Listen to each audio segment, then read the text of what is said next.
I dream ప్రేక్షకులకు స్వాగతం. నేను మీ నాగేంద్ర కుమార్.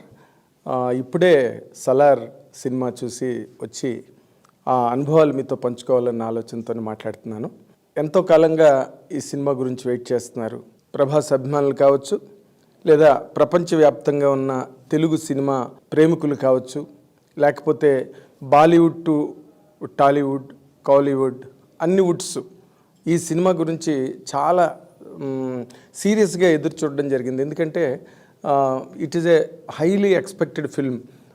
తన కేజీఎఫ్ లాంటి సినిమాని డైరెక్ట్ చేసిన ప్రశాంత్ నీల్ అండ్ ప్రభాస్ కాంబినేషన్ అంటే అదొక వైల్డ్ ఫైర్ లాగా అందరూ కూడా దీని గురించి అని విపరీతమైన వ్యామోహంతో ఈ సినిమా గురించి వెయిట్ చేయడం జరిగింది. దానికి తగ్గట్టుగానే దాని ప్రీ బుకింగ్స్ కానీ, లేకపోతే దానికి సంబంధించిన హంగామా, అసలు విపరీతమైన హడావుడి మొత్తం దేశవ్యాప్తంగా కాదు, ప్రపంచవ్యాప్తంగా జరిగింది. యుఎస్లో కానీ, అదర్వైజ్ కంట్రీస్లో కానీ, అండ్ తెలుగు, తమిళ, కన్నడ, మలయాళ, హిందీ లాంగ్వేజెస్లో కానివ్వండి, దీనికి వచ్చినంత ఫాలోయింగ్ ఇటీవల రోజుల్లో ఏ సినిమాకి రాలేదంటే మాత్రం ఏమాత్రం ఆశ్చర్యం లేదు.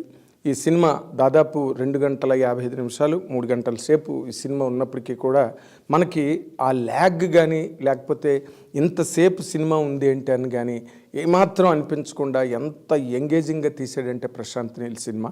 Hats off really. ఎందుకంటే ప్రభాస్ లాంటి హీరోని ప్రజెంట్ చేస్తున్నప్పుడు దీంట్లో ఒక హీరోయిజం ఉండాలి, ఆ రివెంజ్ డ్రామా ఉండాలి, లేకపోతే ఒక పట్టుదల, ఒక పంతం అన్నది ఆ హీరోయిజంలో కనిపించకపోతే ప్రభాస్ అభిమానులే కాదు, మొత్తం అభిమానులు, సినిమా అభిమానులే నిరాశపడే అవకాశం ఎక్కువ, ఆ ప్రమాదం ఎక్కువ ఉన్న కాంబినేషన్ అది. అలాంటి కాంబినేషన్ని ప్రశాంత్ నీల్ చాలా బాగా పండించాడు.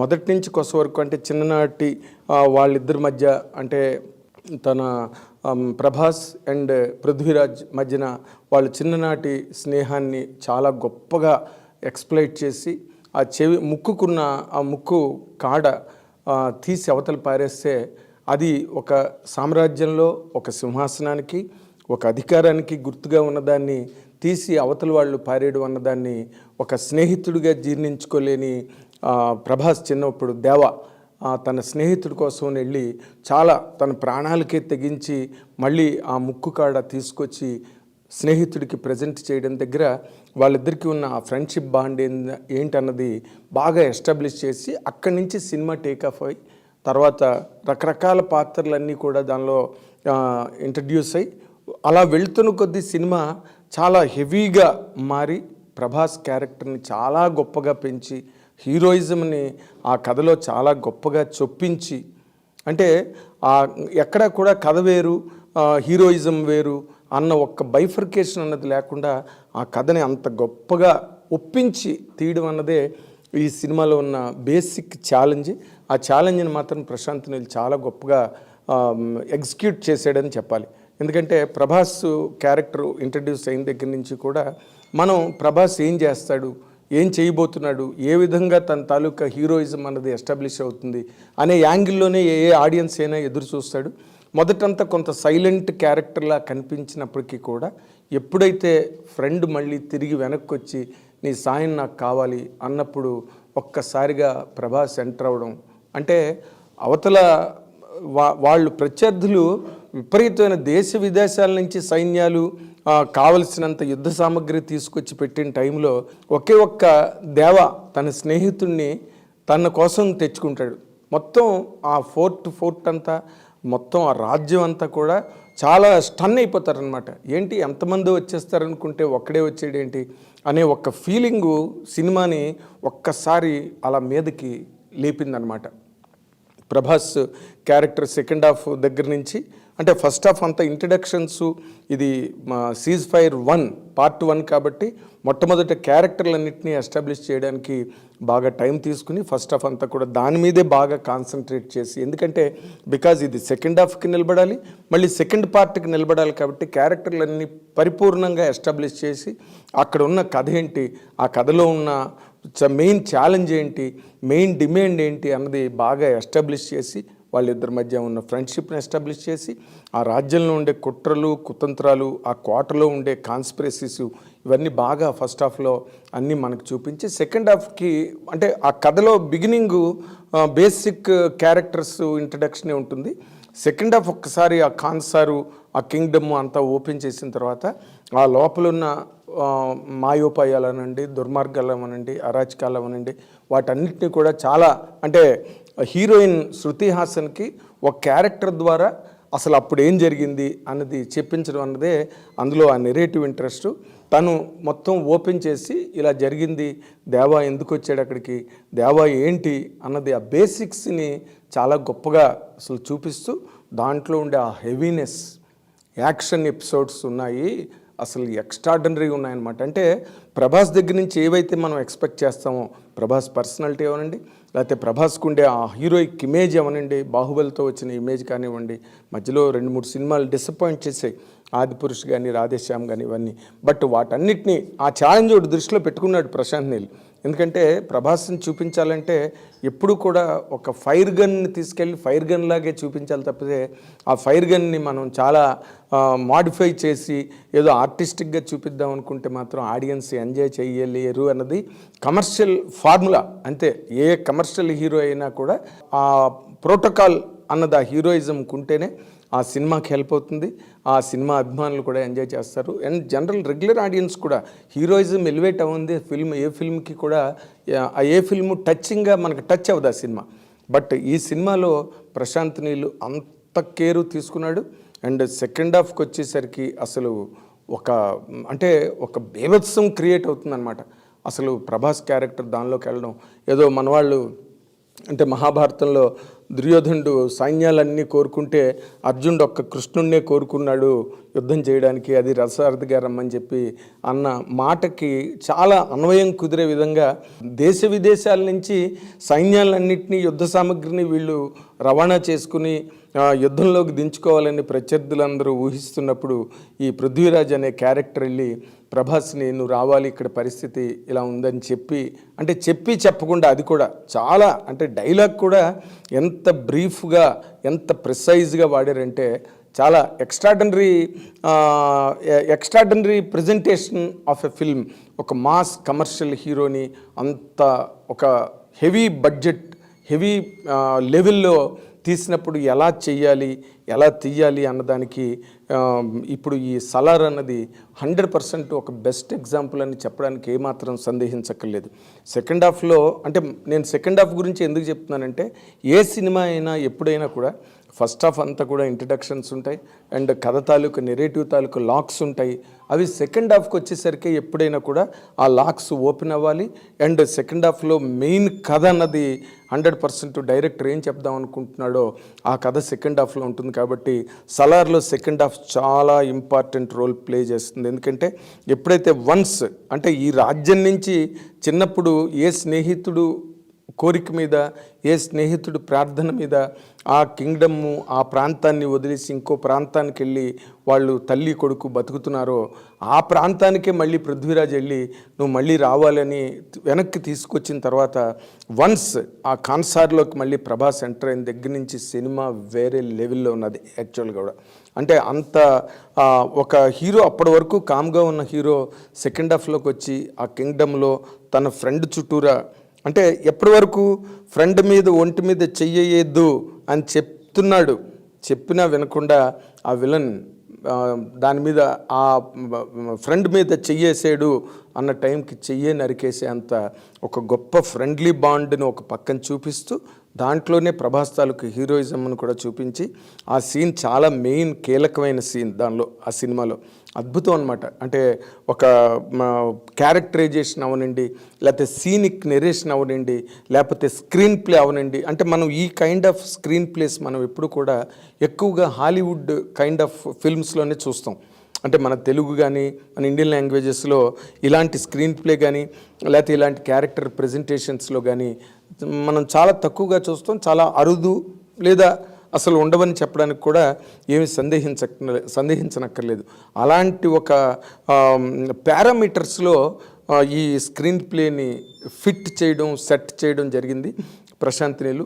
చాలా నేను పదే పదే, ఎందుకంటే ఎప్పుడు కూడా సెకండ్ హాఫ్ ఎప్పుడైతే ఇంట్రెస్టింగ్ ఉంటుందో ఆడియన్స్ చాలా ఇంపాక్ట్తో ఆడిటోరియం నుంచి బయటకు వస్తాడు. అదే ఈ సలార్ సినిమాలో జరిగింది. అండ్ ఆ ఆడపిల్లల్ని వచ్చిరాని వయసులో ఆ ఆడపిల్లల్ని చెరపట్టడం కోసం ఆ కోటలో ఉండే దుర్మార్గులు చేసే ప్రయత్నం టైంలో ఒక సీన్ క్రియేట్ చేశారు. నిజంగా బాబోయ్, హార్ట్ రెండరింగ్ సీన్ అది. ఆ చిన్న పిల్లని వాడు కబళించబోతున్నాడు, వాడు చెరబట్టబోతున్నాడు, వాడు ఆక్రమించుకోబోతున్నాడు అనుకున్న టైంలో ప్రభాస్ ఎంటర్ అయినప్పుడు అక్కడ ఉన్న ఆ గిరిజనులు, ట్రైబల్ రేస్ లాంటిది అక్కడ చాలా గొప్పగా పిక్చరైజ్ చేశాడు. చాలా అద్భుతంగా ఉంది ఆ సీను. ఆ ఆడపిల్లని రక్షించడానికి ఎప్పుడైతే ప్రభాస్ సీన్లోకి వచ్చి అసలు అందరినీ నరికి పోగులు పెట్టే సీన్ ఉందే. మనం వైలెన్స్, ఓకే, ప్రశాంత్ నీల్ బాధపడ్డాడు ఆయన డైరెక్టర్గా తన సినిమాకి ఏ సర్టిఫికెట్ ఇచ్చినందుకు. ఎందుకంటే బట్ ఏ సర్టిఫికెట్ వైలెన్స్ ఉందని వాళ్ళు ఇచ్చారు, కానీ ఏ సర్టిఫికెట్ ఈ వైలెన్స్ కోసమే, వైలెన్స్ అనవసరంగా కథతో సంబంధం లేకుండా, సన్నివేశంతో సంబంధం లేకుండా, పాత్రల ఆక్రందనతో సంబంధం లేకుండా కేవలం వైలెన్సే ప్రధానంగా, వైలెన్స్ని పండించడమే ఒక ప్రధాన ధ్యేయంగా కనుక డైరెక్టర్ సినిమా తీసుంటే 100% ఏ సర్టిఫికెట్ ఇవ్వాలి. కానీ ఒక ఆడపిల్లని ఒక దుర్మార్గుడు చెరబట్టబోతున్నాడు, అలాంటిది ముక్కుపచ్చలారిన ఆడపిల్లని కబళించబోతున్నాడు అనుకున్న టైంలో హీరో వచ్చి అందరూ అడ్డుపడుతున్న వాళ్ళందరినీ కూడా చితక్కొట్టి వాళ్ళని అందరినీ చంపడం అన్నది వైలెన్స్లోకి ఎప్పుడు రాదు. అది ఒక ఆడపిల్లని రక్షించడానికి, అభశుభం తెలియని ఆడపిల్లని, ముక్కుపచ్చలారిన ఆడపిల్లని రక్షించడం కోసం చేసిన ఒక ప్రయత్నంలో ఎంతమంది చచ్చిపోయినా అది వైలెన్స్ కింద రాదు. అది ప్రశాంత్ నీల్ బాధపడడం 100% సమంజసం అని ఈ సందర్భంలో చెప్పాలి. కానీ వైలెన్స్ ఉన్నదని ఏ సర్టిఫికెట్ ఇచ్చారు. బట్ ఈ వైలెన్స్ కూడా ఈ సినిమాలో ఎలాగంటే చాలా రీజనబుల్గా, సందర్భోచితంగా, మనం కూడా మెచ్చుకునే విధంగా ఆ వైలెన్స్ అంటే యాక్షన్ పార్ట్లో ఇప్పుడు 100 మంది వస్తే 100 మందిని చంపాలి, 1000 మంది వస్తే 1000 మందిని చంపాలి. అదే జరిగింది సలార్లో కూడా. పైగా ఒక ప్రభాస్ లాంటి హీరోని ప్రజెంట్ చేస్తున్నప్పుడు he should stand for that good of the society and good of the people and good of the more importantly good of the women folk. అది దాన్ని చాలా గొప్పగా పండించి వాళ్ళు అక్కడ ఎప్పుడైతే ఆ దుర్మార్గుణ్ణి చంపిన దగ్గర నుంచి వాళ్ళందరూ కూడా ట్రైబల్ విమెన్ అందరూ కూడా బయటకు వచ్చి, వాళ్ళు కూడా గుంపులుగా బయటకు వచ్చి వాళ్ళందరూ ఒక రకమైన హమ్మింగ్ చేస్తుంటే, ఆ హమ్మింగ్ బ్యాక్గ్రౌండ్లో ప్రభాస్ అందరినీ కొట్టుకెళ్తుంటే అసలు థియేటర్ ఒక్కసారి అలాగ షేక్ అయిందనమాట ఆ సీన్ దగ్గర. అక్కడి నుంచి టేకఫ్, బ్రహ్మాండమైన టేకఫ్. ఇంకా ఈ సినిమా గురించి ఇది బాగుంది, అది బాగులేదు అని చెప్పడానికి లేదు. వీళ్ళు ఎక్కడ కూడా సాంగ్స్ కూడా గెయిన్ చేయలేదు, సాంగ్స్ ప్లాన్ చేయలేదు, ఎక్కడ సాంగ్ ఫర్ సాంగ్ అన్నది సిచ్యువేషనే లేదు. కేవలం కథ మీద ఆధారపడి, కథలో పాత్రల మీద ఆధారపడి, కథలో మలుపుల మీద ఆధారపడే సినిమాని మొట్టమొదటి నుంచి కొస వరకు నడిపించారు. 3 గంటల సినిమా అయినా మనకి ఎక్కడ కూడా అరే ఈ 5 నిమిషాలు మనకి స్పీడ్ అయ్యింటే బాగుండేది, లేకపోతే ఈ 5 నిమిషాలు కొంచెం ల్యాగ్ అయింది అన్న ఫీల్ రాకుండా, మేము 6 గంటలకి వాళ్ళు మార్నింగ్ షోకి వెళ్ళాం, 7 o'clock సినిమా స్టార్ట్ అయింది, 7 to 10 జరిగింది సినిమా. ఈ 3 గంటల సేపు కూడా మధ్యలో ఇంటర్వ్యూలు 10 నిమిషాలు తప్పితే మొత్తం సినిమా అంతా కూడా అలా కూర్చోపెట్టి మనల్ని ఒక విస్మయానికి గురి చేసే ఒక హెవీ రేంజ్ ఆ సినిమాలో ఉండడం అన్నదే సలార్ తాలూకు ప్రత్యేకతగా చెప్పాలి. And all over the country, all over the world ఈ రోజున సలార్ గురించి ఎంత ఎక్సైట్మెంట్తో ఎదురు చూశారో, ఆ ఎక్సైట్మెంట్ని అన్ని రకాలుగా మల్టిప్లై చేస్తూ, ద్విగుణీకృతం చేస్తూ సినిమా అన్నది ఉండడం అన్నదే సలార్ గొప్పతనం. అండ్ ప్రభాస్ అభిమానులకు ప్రత్యేకంగా ప్రభాస్ అభిమానులకు అభినందనలు తెలియజేయాల్సిన అవసరం ఉంది. ఎందుకంటే వాళ్ళు ఎంత ఈ రకమైన ప్రభాస్ దగ్గర నుంచి ఈ రకమైన ఒక విస్ఫోటనాన్ని కోరుకున్నారో అది చాలా కాలం తర్వాత రావడం, ఇది వాళ్ళు అంటే ఆదిపురుష్ తర్వాత రాముడుగా అతను వేసి క్లైమాక్స్లో రావణాసురుని చంపడం, రాక్షసులను చంపడం అదంతా ఉన్నప్పటికీ కూడా అదొక మైల్డ్ ప్రజెంటేషన్ అయిపోయింది ఆదిపురుష్ తప్పితే ఒక హెవీనెస్ రామాయణంలో తీసుకురాలేరు. వైలెన్స్ ఉంటేనే నిజంగా శత్రువులను నిర్మూలించడంలో ఆ హీరో తాలూకా ఆ పట్టుదల ఏదైతే ఉందో, ఆ ఇంటెన్సిటీ ఏదైతే ఉందో అది ప్రజెంట్ అయినప్పుడే అది బ్రహ్మాండంగా ఉంటుంది. అది సలార్లో బాగా పండింది. అంటే మన ప్రభాస్ అభిమానులందరూ కూడా కాళ్ళు ఎగరేసుకుని బయటకు వచ్చి ఒక బ్రహ్మాండమైన సినిమా వాళ్ళ గర్వం నిలబడే విధంగా ప్రశాంత్ నీల్ తీశాడు.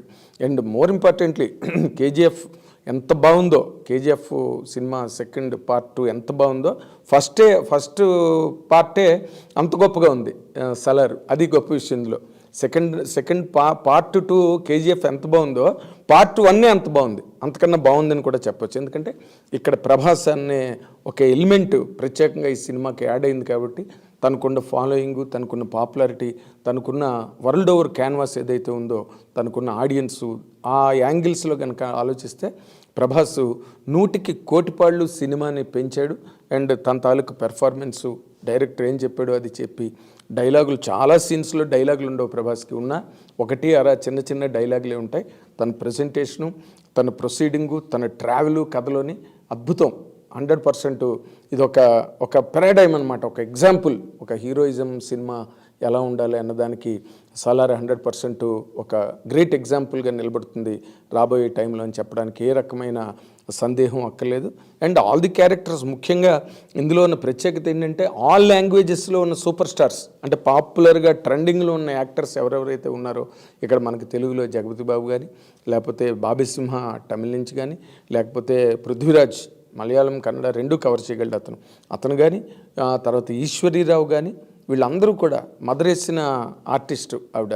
చాలా సినిమాల్లో ఆవిడ మదర్ వేషం, పెద్ద పెద్ద సినిమాల్లో ఉన్నారు ఆవిడ కూడా బ్రహ్మాండంగా సినిమాకి యాడ్ అయ్యారు. ఆవిడ క్యారెక్టరైజేషను ఎంత బాగుందో నిజంగా. మదర్ క్యారెక్టరైజేషన్, ఒక టీచర్గా ఒక స్టూడెంట్స్ని అందరినీ ఆదరించి లాలించి చూసుకునే ఒక క్యారెక్టర్గా, ఆ క్యారెక్టరు మదర్ క్యారెక్టర్ వల్ల, ఆ మదర్ క్యారెక్టర్కి ఉండే ఇంటెగ్రిటీ వల్ల హీరో క్యారెక్టర్ ఇంకొంచెం ఎలివేట్ అయింది. అండ్ ప్రశాంత్ నీల్ అన్ని విధాల చాలా అట్మోస్ట్ కేర్ తీసుకుని ప్రజెంట్ చేసిన film. A great theatrical experience, no doubt. Audience అందరూ కూడా బ్రహ్మాండంగా చూసి ఎంజాయ్ చేసే సినిమాగా సలార్ 100% గట్టి సక్సెస్నే తెచ్చుకుంటుందని చెప్పడానికి దీనిలో అన్ని బలమైన కారణాలు ఉన్నాయి. ఓకే, ప్రీ బుకింగ్స్ గట్టా చూస్తే 30 కోట్లు ప్రీ బుకింగ్స్లోనే వచ్చాయి. అండ్ దీని తర్వాతే ఉంది డంకి అని చెప్పి మొత్తం నేషనల్ వెబ్సైట్సే రాస్తున్నాయి. And everything put together it's a great cinematic experience Salaar. అటు ప్రభాస్ అభిమానులకు కానీ, ప్రశాంత్ నీల్ దగ్గర నుంచి ఎక్స్పెక్ట్ చేసిన ఒక ఎక్స్ట్రావగెంజా కానివ్వండి, అండ్ యాజ్ ఎ ఫిల్మ్ టోటల్గా ఫంటాస్టిక్ ఫిల్మ్. అందరూ one must see and enjoy and watchable అలాంటి గొప్ప ఫిల్మ్ని మనకు ప్రజెంట్ చేశారు. It is going to really ఒక ఇయర్ మార్క్ చేస్తుంది అనమాట. ఇది ఒక ఘట్టం తెలుగు సినిమాలోనే కాదు, అండ్ ప్రపంచవ్యాప్తంగా వచ్చే సినిమాల్లో రేపు హాలీవుడ్ వాళ్ళు చూసినప్పటికీ కూడా ఇది హాలీవుడ్ రేంజ్లో ఉంది ఫిల్మ్. ఆ బడ్జెట్స్ కానివ్వండి, ఆ ప్రజెంటేషన్స్, బడ్జెట్ వల్ల ప్రజెంటేషన్ రాదనుకోండి, బట్ వీళ్ళు చేద్దాం అనుకున్న హై లెవెల్ ప్రజెంటేషన్కి అంత బడ్జెట్ అవసరం అవుతుంది. అంతా కూడా హోంబలే ప్రొడక్షన్స్ వాళ్ళు కూడా చాలా గొప్పగా ఎఫర్ట్ చేశారు. దానికి తగ్గట్టుగానే సినిమా ఉండడం అన్నదే ఈ సలార్ సినిమాలో ఉన్న గొప్ప ప్రత్యేకత. అందరూ హ్యాపీగా ఎంజాయ్ చేసి ఆ హీరోయిజంని ఎంజాయ్ చేయొచ్చు, ఆ థియేట్రికల్ ఎక్స్పీరియన్స్ని ఎంజాయ్ చేయొచ్చు. A great experience all together. ఇది